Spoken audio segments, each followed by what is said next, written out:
तो fluid dynamics में हमने आज सबसे इंपॉर्टेंट टॉपिक करना है बोर्ड के पेपर में, स्पेशली लाहौर बोर्ड में ये 5 से 6 दफा बोर्ड के पेपर में पूछा जा चुका है और इससे रेलेवेंट इंपॉर्टेंट कॉन्सेप्ट के बारे में क्वेश्चंस आपके एंट्री टेस्ट में भी पूछे जाते हैं।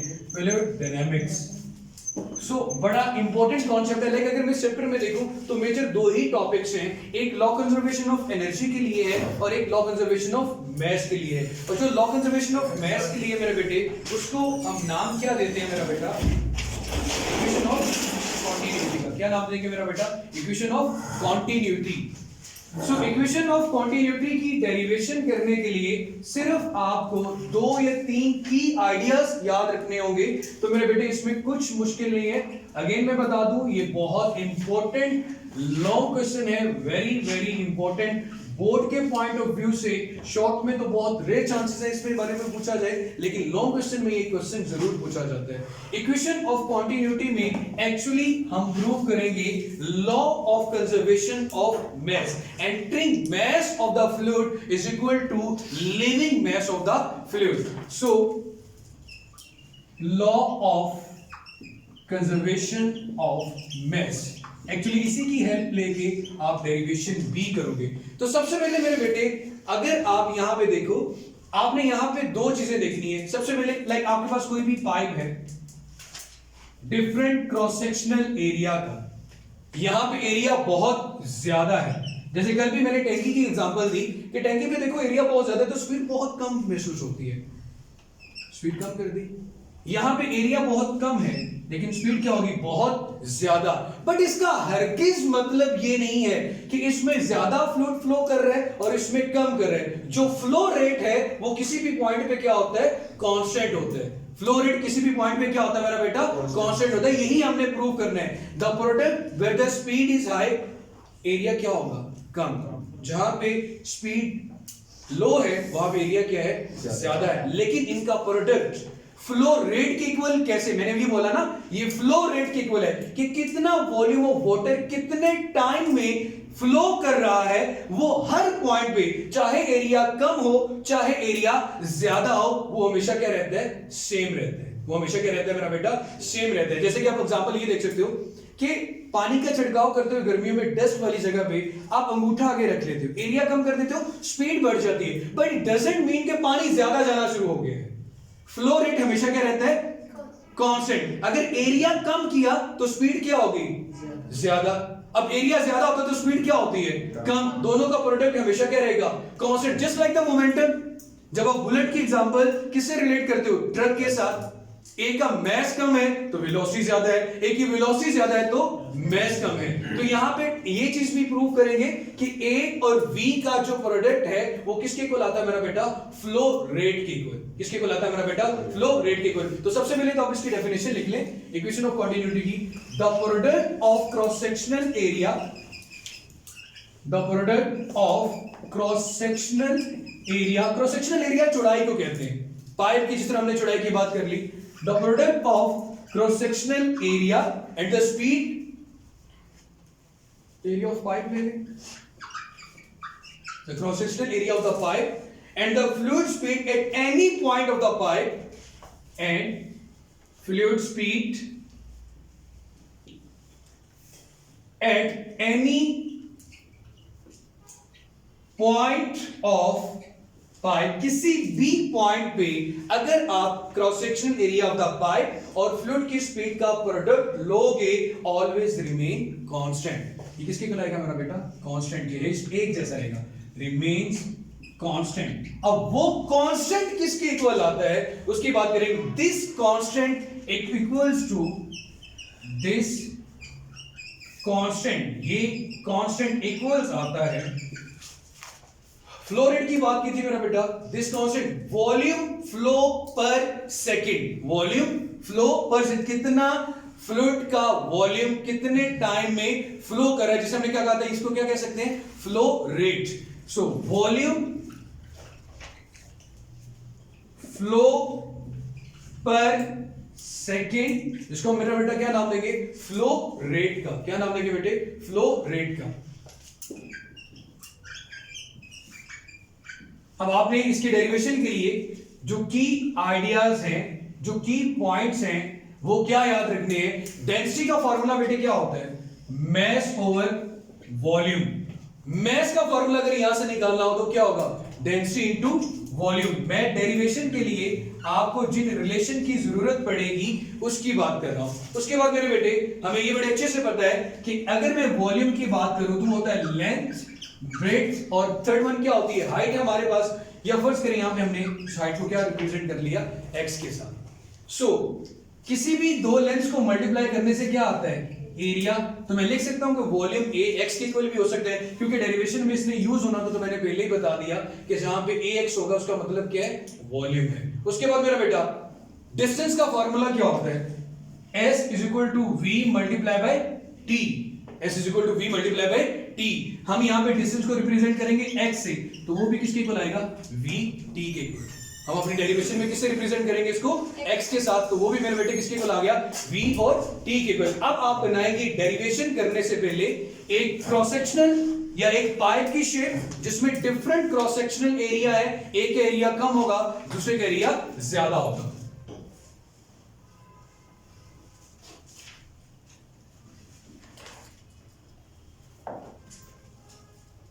हम यहां पे ये चीज प्रूव करना चाह रहे हैं कि इसमें जितना वाटर मैस का या मैस जितना एंटर्ड हो रहा है यहां से उतना ही क्या करेगा, लीव करेगा। अगर बिल्कुल आइडियल केस में जाओ तो ऐसा ही होता है, जितना एंटर्ड करेगा उतना ही क्या होगा मेरा बेटा, लीव होगा। अब मेरे बच्चे इसके क्रॉस सेक्शनल एरिया को आप नाम दे दे मेरा बेटा ए का, या A1 कह ले, और दूसरे वाले को क्या कह देंगे मेरा बेटा, A2। अब यहां पे एरिया कम है तो स्पीड क्या होगी, ज्यादा। यहां पे एरिया ज्यादा है तो स्पीड क्या होगी, कम। ये बात हम पहले भी डिस्कस कर चुके हैं। फिलहाल हमें अपनी डेरिवेशन करने के लिए यहां पे इस क्रॉस सेक्शनल एरिया को क्या नाम दे दिया, A1। इसने जो डिस्टेंस ट्रेवल किया उसको क्या कह दिया, डेल्टा x1। क्या कह दिया मेरा बेटा, डेल्टा x1। और इसकी स्पीड को हम नाम दे देते हैं इस वक्त v1 का। इसकी स्पीड को क्या नाम दे दिया मेरा बेटा, v1 का। यहां पे सिमिलरली इसके क्रॉस सेक्शनल एरिया को क्या नाम दे दिया, A2 का। इसकी स्पीड को क्या कह दिया, v2 का। और इसने जो डिस्टेंस ट्रेवल किया उसको क्या कह दिया, डेल्टा x2। क्या कह दिया मेरा बेटा, डेल्टा x2। अब हमें यह प्रूव करना है कि जितना मैस ऑफ द फ्लूइड यहां से एंटर्ड होगा उतना ही मैस ऑफ द फ्लूइड यहां से लीव करेगा। ये प्रूव करते हुए मेरे पास जो इक्वेशन आएगी, जो प्रोडक्ट होगी एरिया और स्पीड का या एरिया और वॉल्यूम का, एरिया और स्पीड का, वो प्रोडक्ट मेरे पास किसके इक्वल आना चाहिए, कांस्टेंट इक्वल। वो कांस्टेंट मुझे क्या बताएगा, इक्वेशन ऑफ कॉन्टिन्यूटी। क्या बताएगा मेरा बेटा, इक्वेशन ऑफ कॉन्टिन्यूटी। मतलब ये कह सकता हूं कि अगर मैं लॉ कंजर्वेशन ऑफ मैस की हेल्प लूंगा तो मैं किसको लेके आ रहा हूं, इक्वेशन ऑफ कॉन्टिन्यूटी को। और अगर मैं इक्वेशन ऑफ कॉन्टिन्यूटी की बात कर रहा हूं तो मैं किसको प्रूव कर रहा हूं, लॉ कंजर्वेशन ऑफ मैस को, कि जितना इसमें मैस एंटर्ड हुआ उतना इसमें से मैस क्या करेगा मेरा बेटा, लीव करेगा। लाइक आप इसको मैस m1 का नाम दे दो और यहां से लिविंग मैस को क्या नाम दे दे, m2 का। यही होगा ना मेरे बेटे। अब मेरे बच्चे हमने डेरिवेशन ये करनी है by applying the law conservation of mass. इस डेरिवेशन को बाद में नोट करना, पहले बोर्ड पे देखिएगा। By applying the law of conservation of mass. Law conservation of mass मुझे क्या इंफॉर्मेशन देता है कि जितना मैस एंटर्ड हुआ उतना ही क्या कर गया, लीव कर गया। तो मैं लिख सकता हूं delta m1 must be equal to delta m2। यही बात है मेरे बेटे, m1 को किसके इक्वल आना चाहिए, m2 के। अब जो आपने यहां पे कुछ की आइडियाज लिखे थे, इनकी हेल्प से अब मैस को देखें। मैस किसके इक्वल होता है मेरा बेटा, डेंसिटी इनटू वॉल्यूम। हम m1 की बात कर रहे हैं तो m1 की बात करेंगे तो डेंसिटी 1 इंटू v1 आ जाएगा। ऐसे ही ना मेरे बेटे, m2 के लिए क्या आएगा, रो टू v2।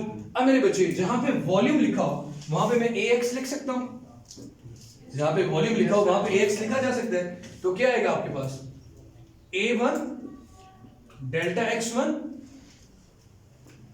वॉल्यूम की जगह में क्या लिख दिया हमने, a1 डेल्टा x1। और जहां पे डेल्टा x1 लिखा हो वहां पे वेलोसिटी ऑफ टाइम लिखा जा सकता है, लिख सकते हैं ना मेरे बेटे। तो क्या लिखेंगे, v1 रो 1 a1 v1 delta t।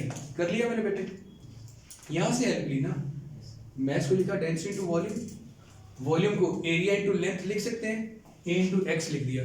X हमारा डिस्टेंस था, डिस्टेंस जो ट्रेवल किया, डिस्टेंस को v multiply by T, speed multiply by T कहते हैं। तो इन टर्म्स ऑफ वेलोसिटी लेके आना था, मैं ले आया अपने रिलेशन को v और टाइम की शक्ल में, और यहाँ पे क्या ले आया, एरिया। अब मेरे बच्चे ये रिलेशन है m1 के लिए। सिमिलरली अगर आपने m2 के लिए लिखना होगा, m1 की जगह पे क्या आ जाएगा, m2, रो 1 की जगह पे क्या आ जाएगा, रो 2, एरिया a1 की जगह पे क्या आ जाएगा, a2, v2 की जगह पे क्या आ गया, v2, और साथ क्या आ गया, डेल्टा टी। यही मेन इक्वेशन थी ना मेरा बेटा। इस मेन इक्वेशन में आप दोबारा से वैल्यूज पुट करिए, और अगेन याद रखिएगा हमने यहाँ पे दो बातें करनी है, एक आइडियल फ्लूइड के लिए और एक नॉन आइडियल के लिए। आपकी बुक में जो डेरिवेशन है वो एक आइडियल फ्लूइड को लेके की है, क्योंकि जब भी आपने किसी लॉ को प्रूव करना होता है आप हमेशा कौन सी सिचुएशंस लेते हैं, आइडियल। कौन सी सिचुएशंस लेते हैं, आइडियल। और आइडियल फ्लूइड की कल मैंने बताया था कि तीन जो मेन कैरेक्टरिस्टिक्स हैं, एक उसकी डेंसिटी कांस्टेंट है, विस्कोसिटी जीरो होती है, और थर्ड वन क्या थी, क्या एक्सटर्नल फ्रिक्शन नहीं होती, ठीक, किसी किस्म की फ्रिक्शन नहीं होगी, तो विस्कोसिटी उसकी क्या है कि मेरा बेटा जीरो होगी। इसके अलावा उसकी जो डेंसिटी है वो कांस्टेंट है, इनकंप्रेसिबल फ्लूइड होता है, उसको आप कंप्रेस नहीं कर सकते। अब जरा गौर करो मेरे बेटे, आप इस क्वेश्चन में m1 की जगह पे लिख रहे हैं rho 1 a1 delta sorry v1 delta t is equal to rho 2 a2 v2 into delta T से क्या हो गया, कैंसिल। मैं ऊपर लिख रहा हूं फॉर एन आइडियल फ्लूइड, अगर वो इनकंप्रेसिबल है, उसकी डेंसिटी कांस्टेंट है, तो ये बात समझ में आती है कि रो 1 की वैल्यू किसके इक्वल आएगी, रो 2 के, और दोनों को एक ही नाम देना पड़ेगा, वो क्या है, रो, और साथ आप क्या लिख देंगे कि ये क्या है, कांस्टेंट। जो कांस्टेंट हो, एक जैसा हो, उसके साथ तो 1 और 2 नहीं ना लिखा जाता। 1 और 2 तो हम कहां पे लिखते हैं मेरा बेटा, जब वैल्यूज आपके पास चेंज आ रही हो। तो डेल्टा टी तो पहले गया, अब यहां पे row multiply by a1 v1, row multiply by a2 v2, row row के साथ क्या हो गया, कैंसिल। फाइनल जो रिलेशन आया इसे कहते हैं equation of continuity. a2 v2 किसके इक्वल आएगी मेरा बेटा, कांस्टेंट इक्वल, किसके इक्वल आ गया, कांस्टेंट।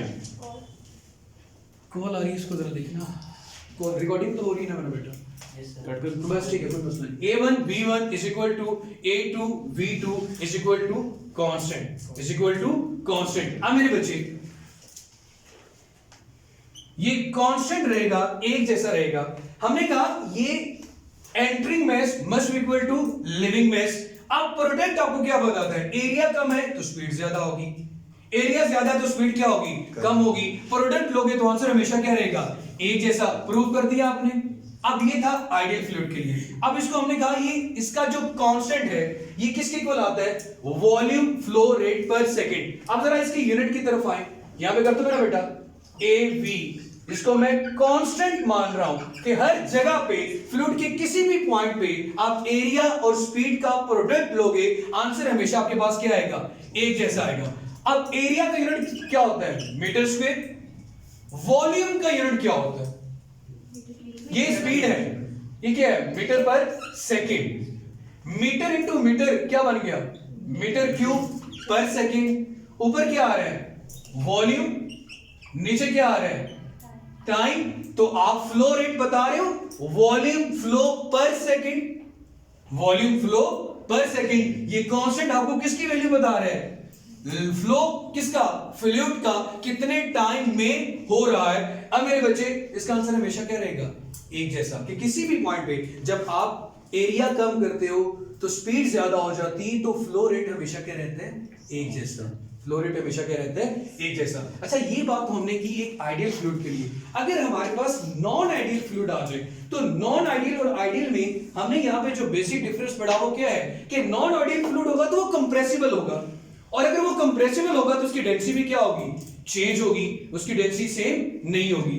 तो ये इरेज कर दो मेरे बेटे। अब हम बात करते हैं मेरा बेटा नॉन आइडियल फ्लूइड की। तो नॉन आइडियल फ्लूइड के लिए आपकी बुक में नहीं है, लेकिन आप इक्वेशन लिख सकते हैं कि इन केस कि अगर आपके पास नॉन आइडियल फ्लूइड आ जाए, equation of continuity ideal fluid के केस में एरिया और वेलोसिटी का प्रोडक्ट आ रही है। अगर नॉन आइडियल फ्लूइड आएगा तो तीन चीजों का प्रोडक्ट आएगी। किसका मेरा बेटा, density, A1 V1 density 2 A2 V2, क्योंकि नॉन आइडियल फ्लूइड में आपके पास rho 1 is not equal to rho 2। Non ideal fluid जैसे कि डेली लाइफ में फ्लूइड की बात करें तो इनकी डेंसिटी कांस्टेंट नहीं होती। तो ये आ गया मेरा बेटा। अब यहां पे देखें, अब आपके पास वहां पे बन रहा था वॉल्यूम डिवाइडेड बाय टाइम, यहां पे भी तो कुछ चेंज हो सकता है ना। देखते हैं कि इसका प्रोडक्ट किसके इक्वल आएगा। मैं कह रहा हूं रो ए वी, मतलब नॉन आइडियल फ्लूइड में आप ये कहोगे कि लॉ कंजर्वेशन ऑफ मास कैसे प्रूव करेंगे, डेंसिटी का प्रोडक्ट एरिया के साथ, एरिया का प्रोडक्ट स्पीड के साथ, इन तीनों का प्रोडक्ट एक नॉन आइडियल फ्लूइड में हमेशा क्या रहेगा, कांस्टेंट रहेगा। अब ये किसके इक्वल आता है, डेंसिटी का यूनिट क्या होता है मेरा बेटा, डेंसिटी का यूनिट क्या होता है, density area into volume. Density होती है हमारे पास मास ओवर वॉल्यूम, किलोग्राम पर मीटर क्यूब आएगा। अगर मैं इसको थोड़ा सा चेंज कर दूं, जैसे कि लिखा हुआ है डेंसिटी है और वॉल्यूम है और साथ हमारे पास आ रहा है एरिया, डेंसिटी है वॉल्यूम है और साथ हमारे पास क्या आ रहा है, एरिया। तो कोई ऐसा चेंज यहां पे लाया जा सकता है, डेंसिटी इक्वल होती है मेरा बेटा मास ओवर वॉल्यूम। तो डेंसिटी की जगह पे मैंने क्या लिख दिया, मास ओवर वॉल्यूम। तो साथ क्या आ रहा है मेरे बेटे, A इंटू वी। एक्चुअली ये कांस्टेंट इक्वल आता है मास ओवर टाइम के। ये कांस्टेंट किसके इक्वल आता है, मास ओवर टाइम के। तो हम इसको मास ओवर टाइम के इक्वल कैसे ला सकते हैं, ये हमारे पास स्पीड आ रही है, स्पीड तो होती है डिस्टेंस ओवर टाइम। एरिया हमने अभी क्या लिखा था कन्वेंशन के अंदर, कन्वेंशन के अंदर हमने एरिया लिखा था डेल्टा एक्स, अगर हम किसी के साथ मल्टीप्लाई कर देंगे, actually density into volume over time आएगा, density into volume over time. कैसे, वहां से आपने देख लिया ना कि आपने ए वी का प्रोडक्ट किसके इक्वल प्रूव किया हुआ है अभी, वॉल्यूम ओवर टाइम के। तो वहां से इक्वेशन उठा ली कि ए वी का प्रोडक्ट तो किसके इक्वल आता है, वॉल्यूम ओवर टाइम के। यही प्रूव किया था हम लोगों ने। तो अगर ये वॉल्यूम ओवर टाइम आपके पास किसके इक्वल आता है मेरा बेटा, ए वी के इक्वल। अब डेंसिटी इनटू वॉल्यूम किसके इक्वल आ रही है, मास के। जहां पे डेंसिटी और वॉल्यूम लिखा होगा वहां पे क्या लिख सकता हूं मैं, मास। तो आपके पास ये कांस्टेंट किसके इक्वल आ गया, मास पर यूनिट टाइम। अगेन इस स्टेप को देख लेना मेरे बेटे, ये देखिएगा मेरे बच्चे, मैंने रेज कर दिया सारा। मैं ये लिखना चाहता हूं, ये कांस्टेंट जैसे वो ए वी कांस्टेंट आया था वॉल्यूम डिवाइडेड बाय टाइम के, ये कांस्टेंट किसके इक्वल आता है, रो ए वी। ए वी मुझे पता है किसके इक्वल आता है, वॉल्यूम डिवाइडेड बाय टाइम के। तो मैंने ए वी की जगह पे क्या लिख दिया, वॉल्यूम डिवाइडेड बाय टाइम। अब मेरे बच्चे मुझे पता है अगर मैं डेंसिटी को वॉल्यूम के साथ डिवाइड करूं, मल्टीप्लाई करूं तो क्या बन जाता है, मास। क्योंकि डेंसिटी का फॉर्मूला क्या है, मास ओवर वॉल्यूम। यहां पे डेंसिटी इनटू वी, ऊपर रिलेशन गिवन है, इसकी जगह पे रिप्लेस किया जा सकता है किसके साथ मेरा बेटा, एम के साथ। ये क्या बन गया, मास पर यूनिट टाइम। वहां पे वॉल्यूम पर यूनिट टाइम का फ्लो रेट, यहां पे क्या आ रहा है, मास पर यूनिट टाइम। और ये किसके लिए, नॉन आइडियल फ्लूइड के लिए। और वो किसके लिए मेरा बेटा, आइडियल फ्लूइड के लिए। वहां पे दो चीजों का प्रोडक्ट कांस्टेंट है, एरिया और स्पीड का। यहां पे तीन चीजों का प्रोडक्ट है, area, speed and density. Clear हो गया मेरा बेटा। ये है हमारा आज का टॉपिक, इक्वेशन ऑफ कॉन्टिन्यूटी। आप लोगों को सजेस्ट करूंगा दोबारा से सुनिएगा, कोई चीज समझ नहीं आती, क्वेश्चन है तो मेरा बेटा कमेंट सेक्शन में पूछ सकते हैं। खुश रहें, आबाद रहें, अल्लाह हाफिज।